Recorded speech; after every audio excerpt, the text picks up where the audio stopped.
People-pleasing is not kindness. I know that might feel like an accusation. It isn't, but stay with me. Because what I'm about to say may reframe something you've been carrying for years without a name for it. You help when you don't want to. You say yes when every part of you is screaming no.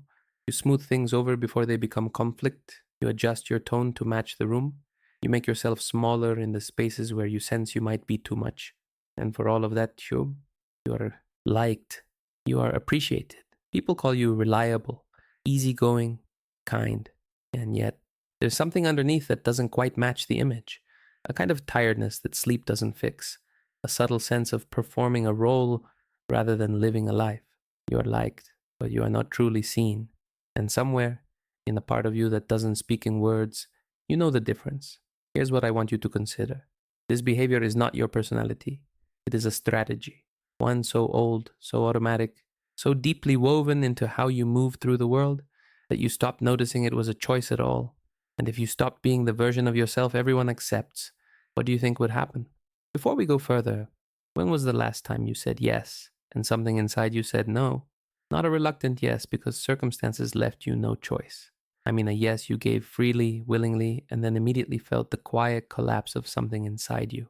A small betrayal you didn't name, didn't announce, didn't even fully acknowledge to yourself.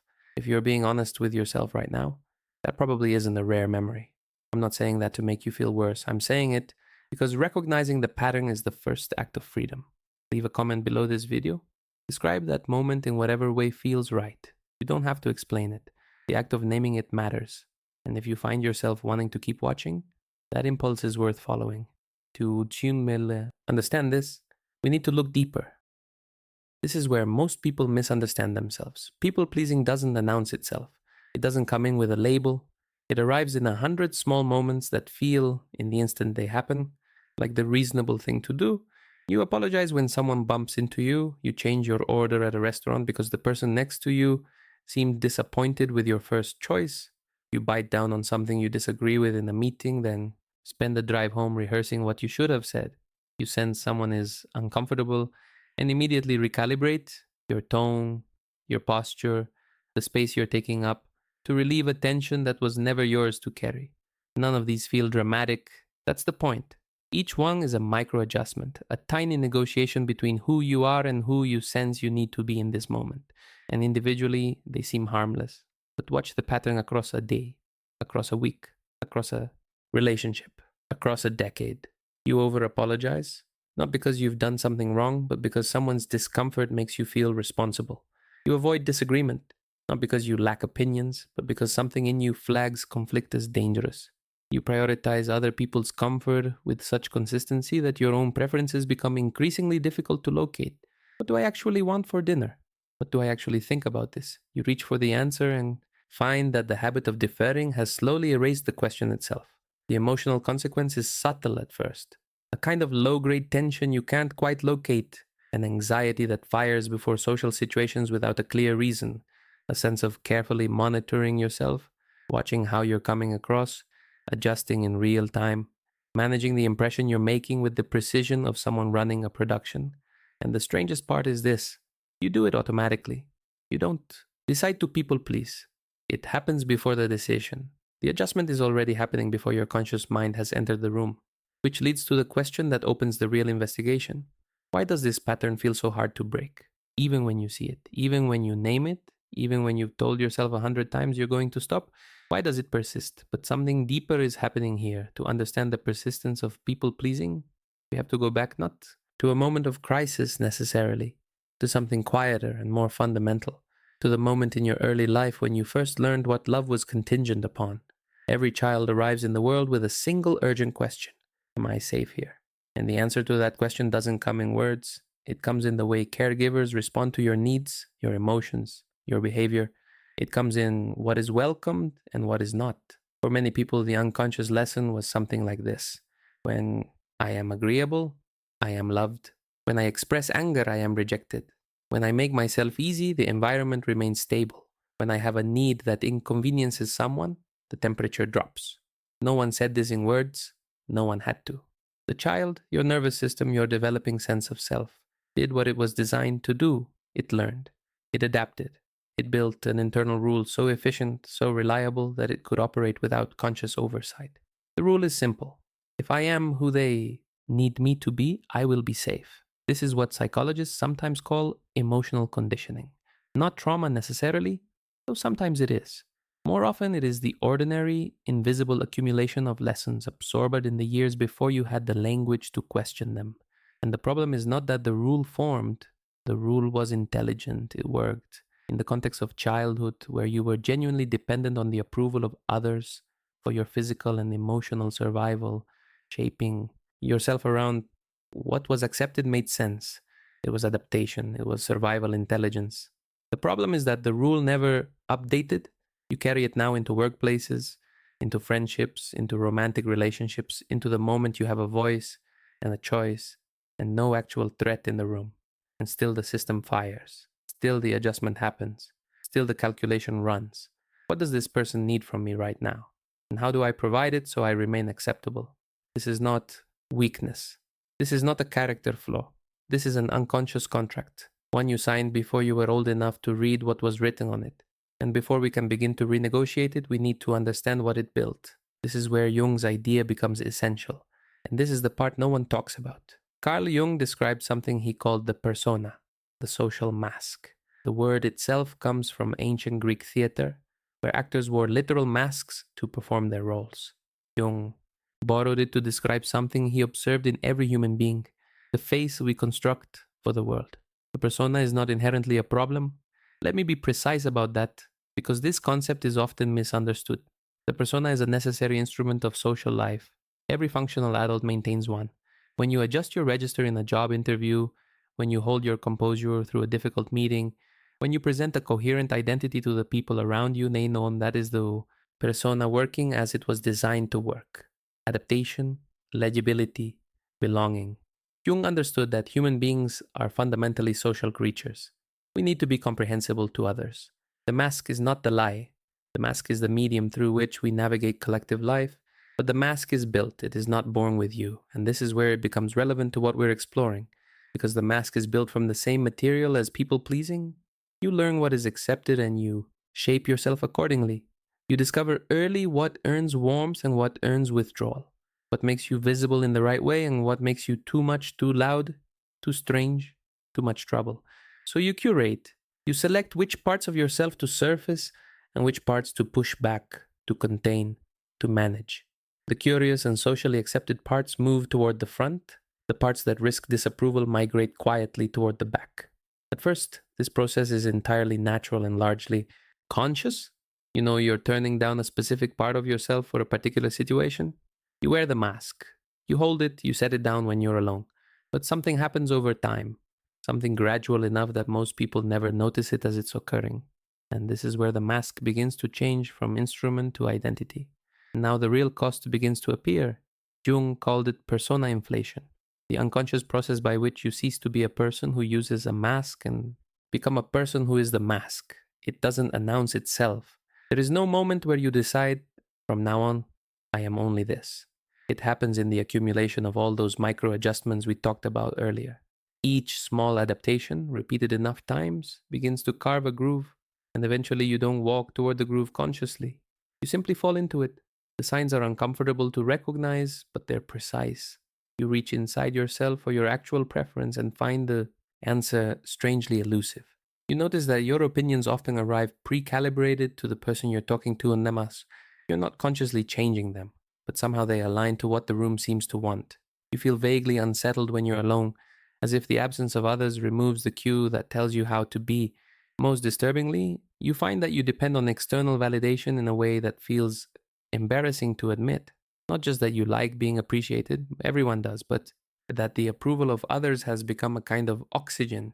When it's absent, something in you becomes disoriented, anxious, scrambling. This is the fusing of the mask to the face. Jung described it in terms that I find striking. When a person identifies fully with their persona, they lose access to the deeper self, to the authentic, complicated, contradictory interior that makes them who they actually are. They become a curated surface without a discoverable interior. And the social paradox intensifies from here. Because the version of you that is universally acceptable, agreeable, undemanding, reliably pleasant. That version is increasingly performed, and somewhere in the part of you that hasn't entirely disappeared yet, you feel the distance between the performance and the person underneath it. You are not being accepted. You are being performed, and the audience doesn't know the difference, but you do. This is not a comfortable place to sit. It was never meant to be, but staying with the discomfort matters because the next layer is the one where the real work begins. If this feels uncomfortable right now, it's because something true is being touched. I want to pause here for a moment. What we're exploring in this video, I know it can awaken something. A desire to go deeper than 40 minutes allows. I've been in that place too. And when I needed more than information. I needed structure. A way to work with these ideas that went beyond watching and nodding and returning to the same patterns the next morning. If you're feeling that right now, there is a link in the description below this video. Take a look when the video ends. Now let's keep going, because this is where it gets important. The cost of being liked, truly calculated, is almost never what we expect. The exhaustion is the first thing people notice, and the last thing they connect to the right cause. You've tried sleeping more. You've tried taking breaks. You've wondered if something is physically wrong with you. Because no matter how much rest you get, there's a kind of weariness underneath that doesn't lift. It's not physical. It's structural. And we'll get to exactly why in a moment. But first, the emotional inventory. The exhaustion comes with company. There is the resentment that builds quietly in the spaces between all those yeses. A slow accumulation of things you swallowed. Once you set aside, opinions you didn't voice. You don't announce the resentment. That would be conflict. So it pools somewhere just below the surface, occasionally leaking in ways you don't fully control. An edge in your voice, a disproportionate reaction, a sudden burning impatience with someone who doesn't deserve its full intensity. And there is the emptiness. A particular kind, not grief, not sadness exactly, more like the feeling of walking through a room that you've arranged entirely for other people and wondering where you put yourself. Here is the social paradox at the core of all of this stated plainly. People like you, they genuinely do. You are warm and reliable and easy to be around. But they don't know you. They know the version of you that you've made available, the curated, smooth-edged, endlessly accommodating version, the one that never surprises them, the one that never complicates the dynamic, the one that never asks them to hold something they weren't expecting. The more acceptable you become, the more invisible you feel. And this is not a small thing. Because the human need for genuine connection, for being seen, not just liked, is as fundamental as any other need. When it goes unmet, it leaves a mark. When it goes unmet for years, it leaves a hollowness that no amount of approval can fill. Because you are being approved of, but you are not being met. There is no one on the other side to approve of the actual you, because the actual you hasn't been introduced. This is where your shadow enters the story. Jung described the shadow as the part of the psyche that lives outside the light of conscious awareness. The repository of everything we have been unable to accept about ourselves, everything that was deemed unacceptable or dangerous, and was therefore pushed out of view. The shadow is not evil, though it is often described that way. It is more accurate to say it is everything the persona isn't. If the persona is constructed from the traits deemed socially acceptable, agreeableness, warmth, compliance, then the Jungian shadow is built from what had to be suppressed to maintain that construction. For the chronic people pleaser, the shadow often contains the same things: anger, boundaries, assertiveness, the capacity to say no without a rehearsed explanation, the willingness to occupy space without permission, desire, want, need, expressed directly rather than managed and minimized. These were not suppressed because they were bad. They were suppressed because they were dangerous to the contract. Because somewhere in your early experience, expressing anger produced rejection. Asserting a boundary made you difficult. Wanting something clearly and unapologetically made you a problem. So you learned efficiently, intelligently, invisibly to move those impulses away from the light. But here is what Jung understood and what we tend to overlook. What you suppress does not disappear. It consolidates, it gains weight in the dark, and it looks for exits. The exits are not elegant. A person who has suppressed their anger for years doesn't stop feeling anger. They feel it in disproportionate eruptions over small things. The driver who cuts you off receives the fury that should have gone to your colleague 6 months ago. The person who has suppressed their needs doesn't stop having needs. They manifest as an aching hunger that no amount of being liked can satisfy. This is passive aggression. This is burnout. This is the moment when someone who has been endlessly accommodating suddenly shockingly becomes impossible to reach. Not because something broke, but because a pressure that was never vented finally found a crack. What you hide does not disappear. It waits. Let me explain now why you're tired. Not just emotionally tired, structurally exhausted at a level that precedes any individual event. Your psyche is running two things simultaneously, all the time. On the surface, the persona, the social face, the agreeable, watchful, carefully managed presentation of self. This requires constant maintenance. Reading the room, adjusting the register, monitoring the impact of your words and your silence and your tone and your posture and the exact degree of your smile. And underneath, held down by the effort of that surface maintenance, everything that isn't allowed out, the suppressed self, shadow material, the anger that has nowhere to go, the needs that cannot be named, the preferences you've lost the habit of consulting. Maintaining this split takes energy. Enormous, continuous, unacknowledged energy. It is the cost of being at war with yourself while presenting a phase of perfect peace. This is why the tiredness doesn't respond to vacation. Vacation moves you to a different location. The split comes with you. Exhaustion is the cost of being divided against yourself.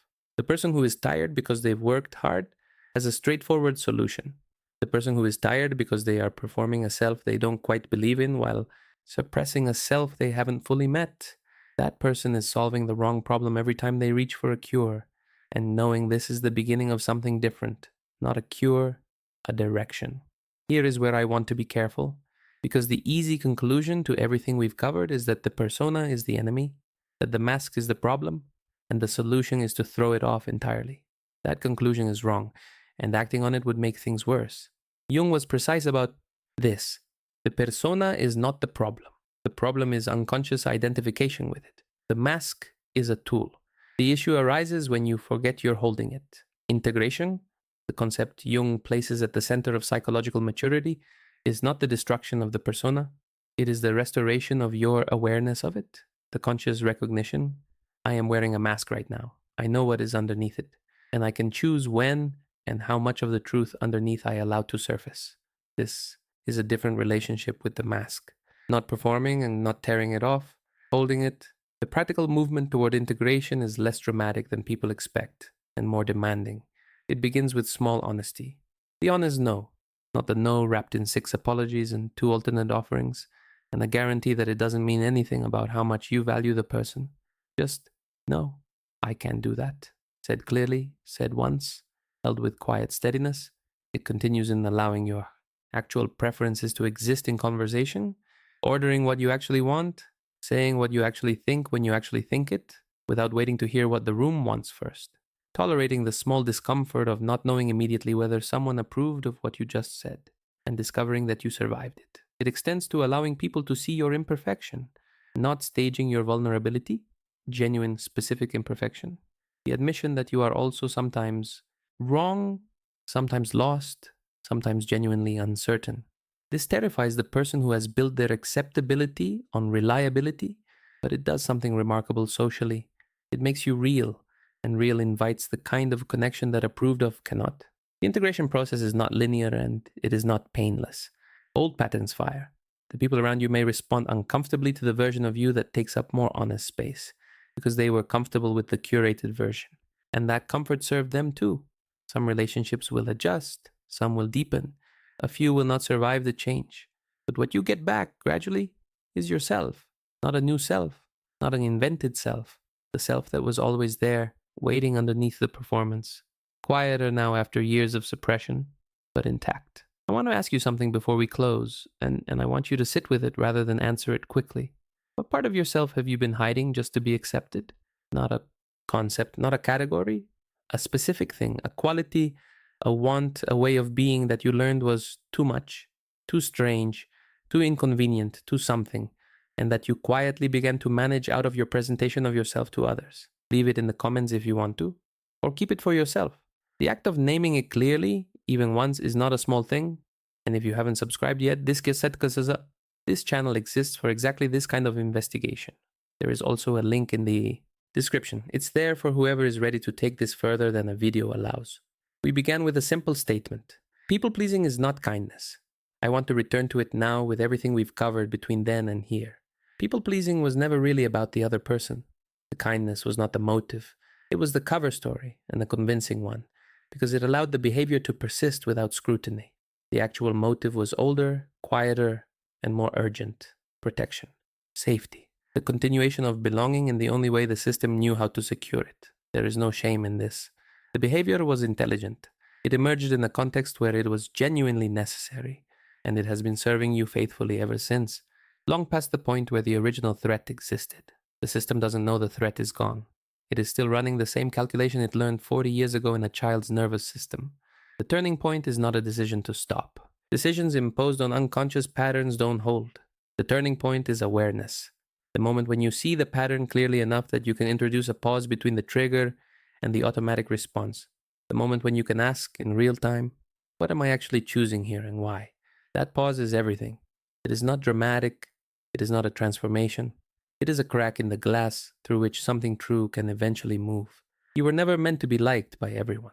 You were meant to be real, and the people who will actually meet you, the ones capable of genuine connection rather than comfortable management, they are waiting for the version of you that is honest enough to be inconvenient, present enough to take up space, and whole enough to no longer need their approval to justify your own existence.